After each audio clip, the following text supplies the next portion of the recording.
Student, मैं रामनेश उत्तम अपने YouTube channel maths Galaxy hub में आप लोगों का स्वागत करता हूं। आज आप लोगों को कक्षा 12 की मैथ पढ़ानी है। कक्षा 12 में आप लोगों को नया टॉपिक पढ़ाना है, आव्यूह यानी मैट्रिसेस। स्टूडेंट्स, मेरे चैनल को सब्सक्राइब करें, लाइक करें और ज़्यादा से ज़्यादा शेयर करें। आज आप लोगों को ये नया टॉपिक पढ़ाना है, इसके कुछ बेसिक कॉन्सेप्ट बताए जाएंगे, आव्यूह की परिभाषा बताया जाएगी, आव्यूह कितने प्रकार के होते हैं ये बताया जाएगा। उसके बाद आपको एक्सरसाइज 3.1 बताई जाएगी। तो आज हम शुरू करते हैं आव्यूह की परिभाषा से। आव्यूह तीसरा टॉपिक है, आव्यूह यानी मैट्रिसेस। मैट्रिसेस के बारे में पहले जानते हैं। आव्यूह की परिभाषा देखिए, आव्यूह संख्याओं या फलनों का एक आयताकार क्रम विन्यास है। इन संख्याओं या फलनों को आव्यूह के अवयव कहते हैं। यानी आव्यूह जो होता है वो आयताकार क्रम विन्यास है, यानी इसकी जो शक्ल होती है, इसका शेप होता है आयताकार होता है, वर्गाकार भी होता है वर्ग आव्यूह में। इन संख्याओं या फलनों को आव्यूह के अवयव कहते हैं। ये जो संख्याएं होती हैं इनको हम आव्यूह के अवयव कहते हैं। और दूसरी चीज, आव्यूह को हमेशा बड़े कोष्टक से लिखा जाता है। जैसे ये इधर है, ये इधर और ये इधर, इसके बीच में आप कुछ भी लिख सकते हैं, जो भी आप एलिमेंट लिखेंगे, लेकिन आव्यूह का सिंबल यही होता है। a बराबर जैसे लिखा है 2 3 3 -5, तो इसमें देखिए ये जो क्षैतिज हैं ये रो हैं और ये जो ऊर्ध्वाधर हैं ये कॉलम है। तो इसमें 2 रो हैं और 2 कॉलम हैं। चाहे जितना बड़ा आव्यूह है उसको बड़े ब्रैकेट के अंदर ही लिखा जाएगा, इस तरह के शेप के अंदर ही लिखा जाएगा। जैसे 1 4 7 2 5 8 3 6 9, ये बी प्रकार का आव्यूह है। तो इसमें देखिए 1 2 3 रो हो गई और 1 2 3 कॉलम हो गए। सी भी इसी तरह का है, A B C D E F G H I, तो इसमें 3 रो हो गए और 3 कॉलम हो गए। उसके बाद आते हैं आव्यूह की परिभाषा के बाद आव्यूह की कोटि क्या होती है। आव्यूह की कोटि यम पंक्तियों तथा यन स्तंभों वाले किसी आव्यूह को यम क्रॉस यन कोटि का आव्यूह कहते हैं। जैसे उदाहरण के लिए ये आव्यूह लिखा हुआ है 2 3 4 5 6 1 7 2 3, इस तरह से लिखा हुआ है। तो इसमें देखिए 3 रो हैं और 3 कॉलम हैं। तो इसका जो क्रम हो जाएगा, इसका जो ऑर्डर होगा 3 क्रॉस 3, यानी 3 रो गुणा 3 कॉलम, 3 क्रॉस 3, इसको आव्यूह की कोटि कहते हैं। इसकी कोटि हो जाएगी 3 क्रॉस 3। उसके बाद जैसे ये लिखा हुआ है तो इसमें देखिए 2 रो हैं और 3 कॉलम है, तो इसकी कोटि हो जाएगी 2 क्रॉस 3। पंक्ति और स्तंभों के गुणा को ही क्रम कहा जाता है। जैसे इसमें देखिए 3 रो हैं और 2 कॉलम है, 3 क्रॉस 2, इसकी कोटि हो जाएगी 3 क्रॉस 2। इसमें 2 रो हैं 2 कॉलम है, तो इसकी कोटि हो जाएगी 2 क्रॉस 2। उसके बाद आता है आव्यूहों के प्रकार। आव्यूह निम्न प्रकार के होते हैं। पहला होता है स्तंभ आव्यूह। एक आव्यूह स्तंभ आव्यूह कहलाता है यदि उसमें केवल एक स्तंभ होता है। स्तंभ आव्यूह उसको कहते हैं जिसमें सिंगल एक कॉलम होता है, बाकी रो चाहे जितनी हो। जैसे इसमें देखिए एक कॉलम है, रो 4 है, 1 2 3 4। इसमें देखिए कॉलम एक ही है लेकिन रो 3 है, तो इसका क्रम हो जाएगा 3 क्रॉस 1। उसके बाद इसी का ठीक उल्टा है पंक्ति आव्यूह। एक आव्यूह पंक्ति आव्यूह कहलाता है यदि उसमें केवल एक पंक्ति होती है। जैसे ए बी सी डी दिया है तो इसमें 1 रो है और 4 कॉलम है, 1 रो है 4 कॉलम, 1 2 3 4, तो इसका क्रम हो जाएगा 1 क्रॉस 4। जैसे ये देखिए 1 2 3, इसमें 1 रो है 3 कॉलम है, तो इसका क्रम हो जाएगा 1 क्रॉस 3, इसमें 1 रो है और 3 कॉलम है। उसके बाद वर्ग आव्यूह में आते हैं। एक आव्यूह जिसमें पंक्तियों तथा स्तंभों की संख्या समान होती है वर्ग आव्यूह कहलाता है। जैसे ये 3 रो इसमें और 3 कॉलम है, तो इसका क्रम हो जाएगा 3 क्रॉस 3, तो इसको कहा जाएगा वर्ग आव्यूह। यानी ये दोनों अगर संख्याएं समान है तो वर्ग आव्यूह कहलाता है। 1 2 3 4 2 रो है 2 कॉलम है तो ये भी वर्ग आव्यूह। जितने रो हो उतने कॉलम अगर होते हैं तो उसको वर्ग आव्यूह कहा जाता है। ये सबसे ज्यादा ये यूज होता है, और आगे वाले जैसे इकाई आव्यूह इसका सबसे ज्यादा यूज होता है। फिर आते हैं विकर्ण आव्यूह में। एक आव्यूह विकर्ण आव्यूह कहलाता है यदि विकर्ण के अतिरिक्त अन्य सभी अवयव शून्य होते हैं।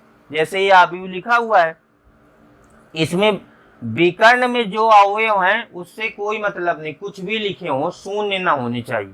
विकर्ण में जितने भी एलिमेंट हैं वो शून्य नहीं होने चाहिए, बाकी सभी शून्य हो। अगर जैसे इसमें देखिए ये शून्य, विकर्ण वाले शून्य नहीं है, उसके बाद इसमें सब शून्य, विकर्ण वाले शून्य नहीं है, तो ऐसे आव्यूह को विकर्ण आव्यूह कहते हैं।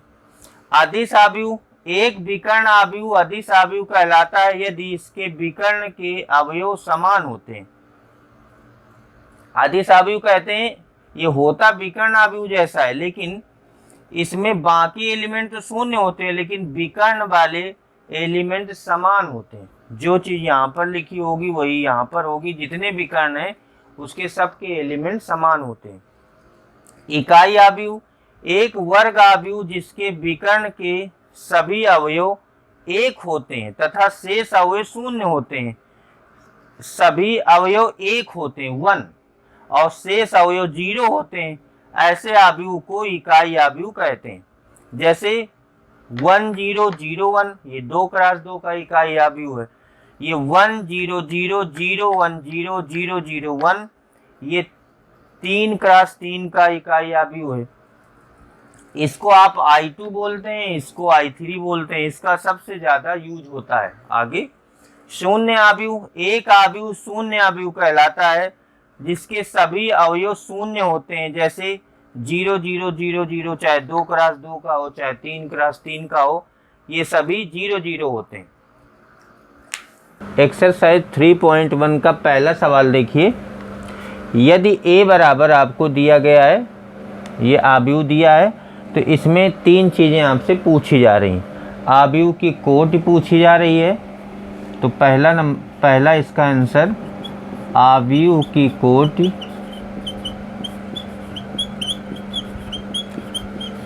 कोटि क्या होती है मैंने पीछे बताया आप लोगों को, जो परिभाषाएं लिखाई है, जो नियम लिखा है। कोटि होती जितनी रो और जितने कॉलम होते हैं। रो देखिए कितने हैं, 1 2 3, तो ये आपका 3, और जितने कॉलम होते हैं 1 2 3 4, 3 क्रॉस 4, ये आव्यूह की कोटि हो जाएगी 3 क्रॉस 4। उसके बाद पूछा जा रहा है अवयवों की संख्या। अवयवों की संख्या जो आपसे पूछी जा रही है ये इन्हीं का गुणनफल होता है। 3 गुणते 4 जो कोटि का गुणनफल होता है, 3 चौको 12, यही इनकी संख्या होती है। आप गिन के देख सकते हैं, 3 3 6 3 9 3 12। उसके बाद तीसरी चीज, अवयव आपसे पूछे जा रहे हैं A13। A13 कितना होगा, ये रो को प्रदर्शित करता है, ये कॉलम को।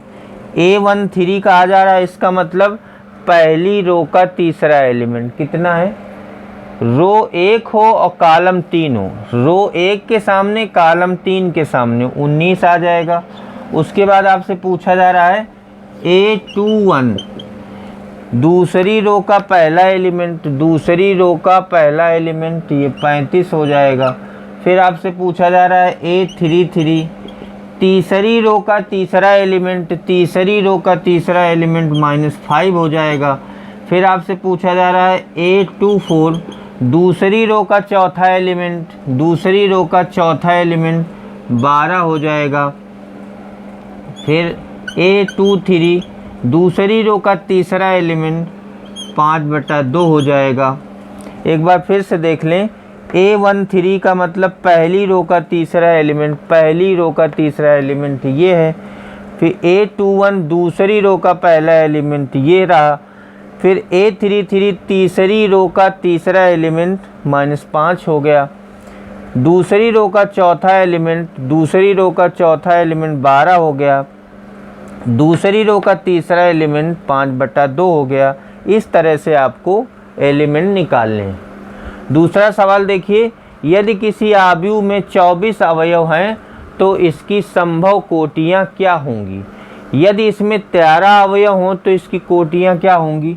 तो देखिए, अगर 24 अवयव हैं तो आपकी क्या क्या कोटियाँ बन सकती हैं, ऐसा क्रम आपको डिसाइड करना है जिसका गुणा 24 आता हो। तो इसके क्रम क्या क्या हो सकते हैं, देखिए 24 गुणा 1, 1 गुणा 24, उसके बाद 12 गुणा 2, 2 गुणा 12। ये क्रम बता रहा हूँ कि इतने इतने ऑर्डर के ये इतने आव्यूह बन सकते हैं। 24 क्रॉस 1 का बन सकता है, 1 क्रॉस 24 का, 12 क्रॉस 2 का, 2 क्रॉस 12 का, फिर 8 क्रॉस 3 का, 3 क्रॉस 8 का, फिर 6 क्रॉस 4 का, 4 क्रॉस 6 का। यानी जिनका गुणा 24 आता हो उतने अवयव ये बन सकते हैं। तो ये इतने अवयव संभव हैं, इतने आव्यूह संभव हैं। 1 2 3 4 5 6 7 8 और भी जो तुम्हारे दिमाग में आता हो जिनका गुणा 24 आता हो वो सभी बनाए जा सकते हैं। उसके बाद कहा जा रहा है यदि इसमें 13 अवयव हैं, ये तो पार्ट फर्स्ट हो गया इसका। फिर कहा जा रहा है 13 अवयव हैं तो कितनी कोटियाँ क्या क्या हो जाएगी कोटियाँ। तो 13 गुणते 1 और 1 गुणा 13। बस इसके अलावा ये 2 प्रकार के आव्यूह बन सकते हैं, 13 गुणते 1 और 1 क्रॉस 13, क्योंकि किसी के कोई भी ऐसी टेबल नहीं जिसमें 13 आता हो। 24 तो मान लीजिए आ जाता है, 24 की टेबल में, 12 की टेबल में, 2 की टेबल में, 8 की टेबल में, 13 के पहाड़े में ये आपको 13 किसी के पहाड़े में नहीं आएगा सिवाय 13 के। तो 13 क्रॉस 1 और 1 क्रॉस 13। चौथा सवाल है 1 2 क्रॉस 2 आव्यूह A बराबर AIJ की रचना कीजिए जिसके अवयव निम्न प्रकार से प्रदत्त हैं। मतलब अवयवों को इन फार्मूलों के सहारे आपको निकालना है। तो जैसे अगर आपको 2 क्रॉस 2 का आव्यूह निकालना है तो 2 क्रॉस 2 बराबर AIJ 2 क्रॉस 2, ये आपका होता है A11 A12 A21 A22। इस तरह से 2 क्रॉस 2 का आव्यूह लिया जाता है। पहले हम I की जगह 1 रखते हैं और J की जगह 1 2 रखते चले जाते हैं। अगर ये 3 क्रॉस 3 का होता है, चाहे जितने क्रॉस का वो आपको इसके हिसाब से निकालना है।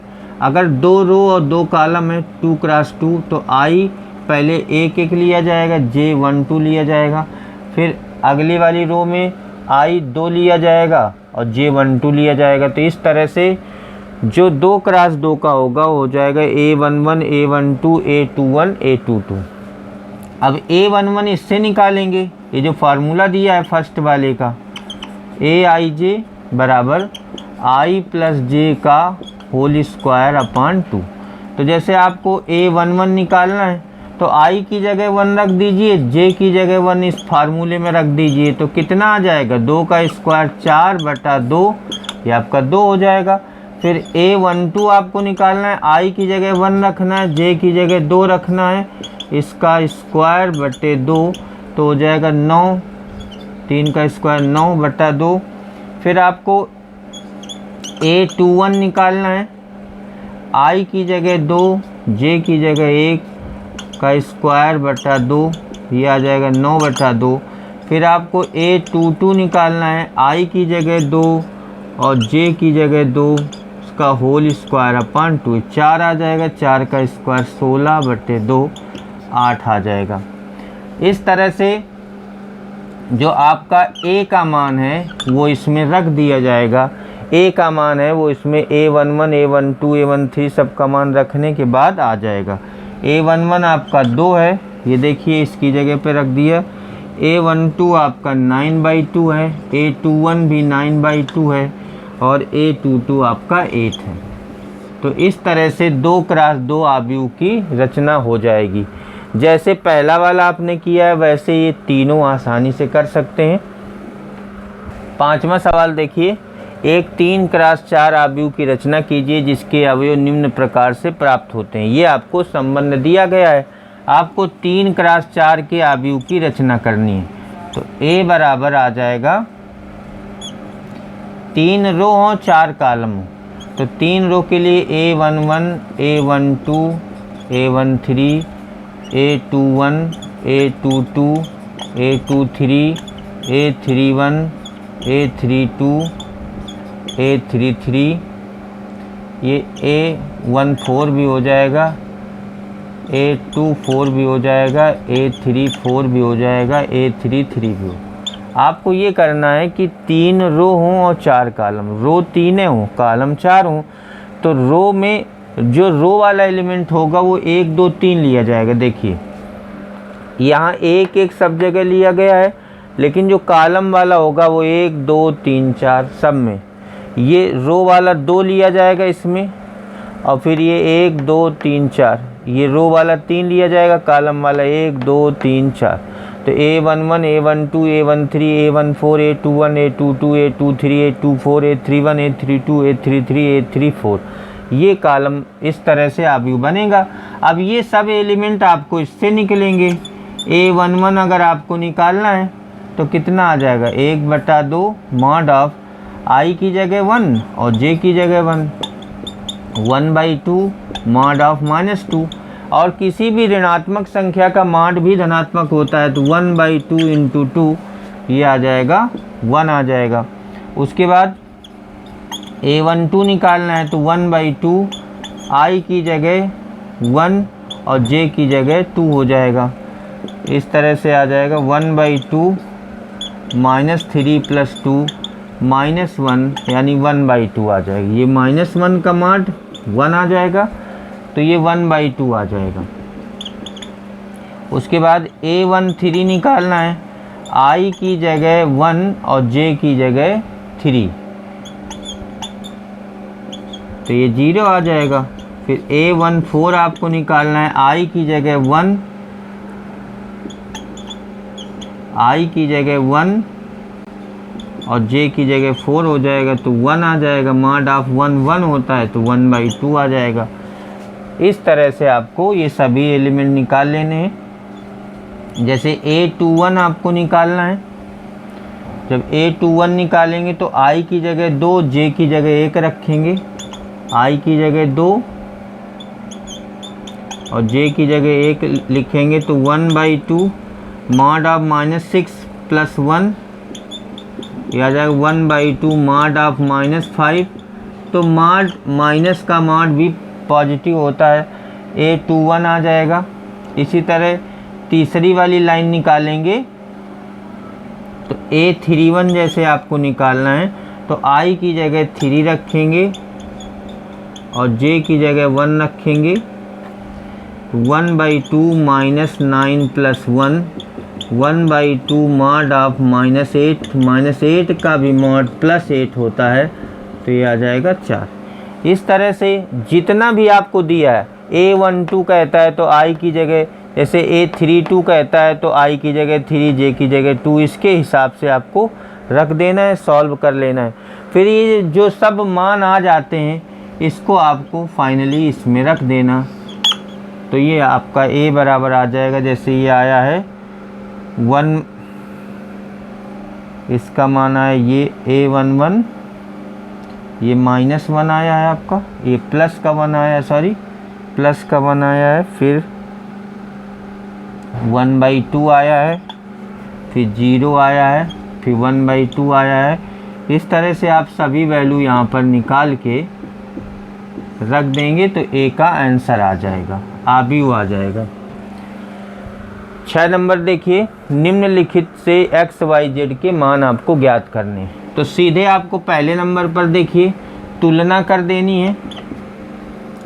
x की जगह पर कितना है, x बराबर 1 है, क्योंकि यहाँ x है यहाँ 1 है। तुलना करने का मतलब है कि जहाँ पर x है दूसरे साइड में उस जगह पर क्या लिखा हुआ है। तो x बराबर 1 आ गया, ये x बराबर 1 आ गया। y की जगह देखिए कितना लिखा है 4, तो y बराबर 4 आ गया। z की जगह कितना लिखा है 3, तो z बराबर आपका 3 हो जाएगा। ये पहले वाले का आंसर हो जाएगा। उसके बाद दूसरे वाले में देखिए x प्लस वाई बराबर, तुलना कर दीजिए, x प्लस वाई इक्वल 6 होगा। उसके बाद 5 प्लस जेड बराबर 5 होगा।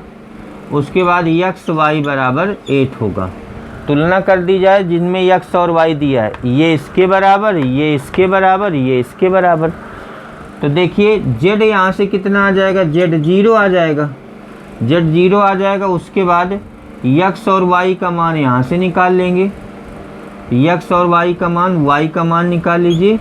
6 माइनस एक्स इक्वल 8, तो 6x minus x square equal 8,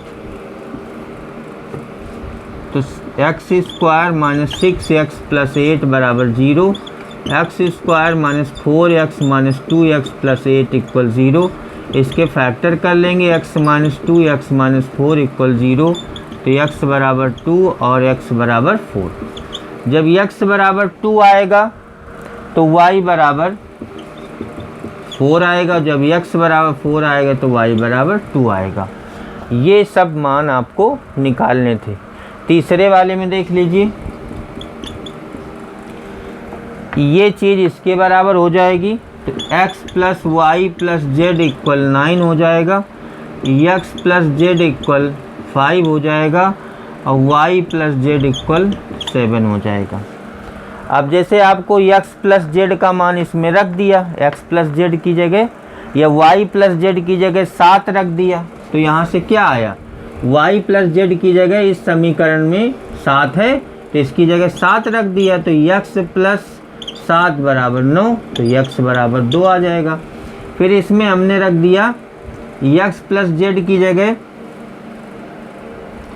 x plus Z की जगह हमने 5 रख दिया, तो y प्लस 5 बराबर 9, तो y बराबर 4 आ गया। उसके बाद y का मान इसमें रख दिया, y 4 है तो 4 प्लस जेड बराबर 7, तो z बराबर आपका 3 आ गया। मतलब तीनों समीकरणों को आपको जैसे भी सुटेबल लगे हल कर लेना है, आपके आंसर आ जाएंगे, x y z के मान आ जाएंगे। 7वां नंबर सवाल देखिए, a माइनस बी, ये संबंध आपको दिया गया है, तो ए बी सी डी के मान निकालने। तो तुलना कर दी जाएगी, a माइनस बी बराबर -1 होगा, 2a प्लस सी बराबर 5 होगा। ये चीज़ इसके बराबर होगी, ये इसके बराबर होगी, और ये 2a माइनस बी बराबर 0 के होगा, 3c प्लस डी बराबर 13 के होगा। फिर इन दोनों को हल कर लेना है, फिर इन दोनों को हल कर लेना है और a b c d के मान आ जाएंगे। तो देखो मैं एक हल करके बता दे रहा हूँ, पहला, दूसरा, तीसरा और चौथा। पहला और तीसरा समीकरण घटा दिया जाए, तो यहाँ पर 2a माइनस बी बराबर 0 आ जाएगा, घटाने से माइनस प्लस ये कैंसिल हो जाएगा, माइनस a बराबर -1, तो a बराबर 1 आ जाएगा। जब a बराबर 1 आ जाएगा तो b बराबर आपका 2 आ जाएगा। जब b 2 आ जाएगा तो a 1 आ गया यहाँ पर, तो b 2 आ गया। c का मान निकालना है, तो a का मान यहाँ रख दीजिए 2 प्लस सी बराबर 5, c आपका 3 आ गया। c का मान जब 3 आ गया तो c का मान इसमें रख दीजिए, 3 इंटू 3 प्लस डी इक्वल 13, तो d बराबर आपका आ जाएगा 4। उसके बाद 8 नंबर देखिए, 8 नंबर में पूछा गया है, यदि a बराबर aij m क्रॉस n एक वर्गाव्यूह है, यदि वर्गाव्यूह कब होता है, बहुविकल्पी सवाल है, जब number of row number of column के बराबर होती हैं। तो जब ये दोनों बराबर होती हैं तब वर्गाव्यूह होता है। तो m क्रॉस n जो लिखा हुआ है, ये दोनों m और n बराबर होंगी, तब ये वर्गाव्यूह कहा जाता है। तो वर्गाव्यूह का ये ऑप्शन आपका सही होगा, 8वें में जिसमें लिखा होगा m बराबर n, वो वाला ऑप्शन विकल्प सही होगा। तो m बराबर n ये आपका आंसर हो जाएगा। 9वां नंबर सवाल देखिए, इसमें इसकी तुलना इससे कर देंगे तो 3x प्लस 7 इक्वल 0 आ जाएगी। x बराबर -7/3 आ जाएगा। उसके बाद ये चीज़ इसके बराबर हो जाएगी 5 = y - 2, तो y बराबर 7 आ जाएगा। उसके बाद y + 1 ये चीज़ इसके बराबर हो जाएगी 8, तो y बराबर 7 आ जाएगा। फिर ये चीज़ इसके बराबर हो जाएगी 2 - 3x = 4, तो 3x = -2, तो x बराबर -2/3। यहाँ पर एक चीज़ आ रही है, x के 2 मान आ रहे हैं, y का तो मान सेम है। इसका मतलब अगर x के 2 मान आ रहे हैं तो इसमें वो विकल्प सही होगा जिसमें मान हल करना संभव नहीं है, यानी इसका हल असंभव है। तो इसका बी ऑप्शन सही है, इसका हल असंभव है।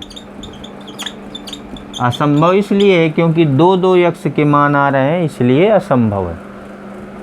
10वां सवाल है, 3 × 3 कोटि के ऐसे अवयवों की संख्या होगी जिनमें प्रत्येक प्रविष्ट 0 व 1 है। ये बहुविकल्पी सवाल है, तो प्रत्येक प्रविष्ट 0 व 1 है, तो इसमें 2 एलिमेंट आएंगे और इसमें कुल अवयवों की संख्या कितनी आ जाएगी? 3 × 3 = 9 हो जाएगी। जब अवयवों की संख्या 9 हो जाएगी तो प्रत्येक में आपको 0 व 1 प्रविष्ट करना है, रखना है, तो कुल आव्यूहों की संख्या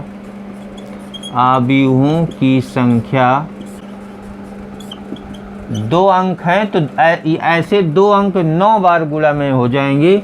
2 × 2 × 2 ऐसा हो जाएगा 9 बार। जब 9 बार हो जाएगा तो 2 की घात 9 हो जाएगा, और 2 की घात 9 कितना होता है? 512। ये आपका ऑप्शन सही होगा, यानी इसका डी विकल्प सही है।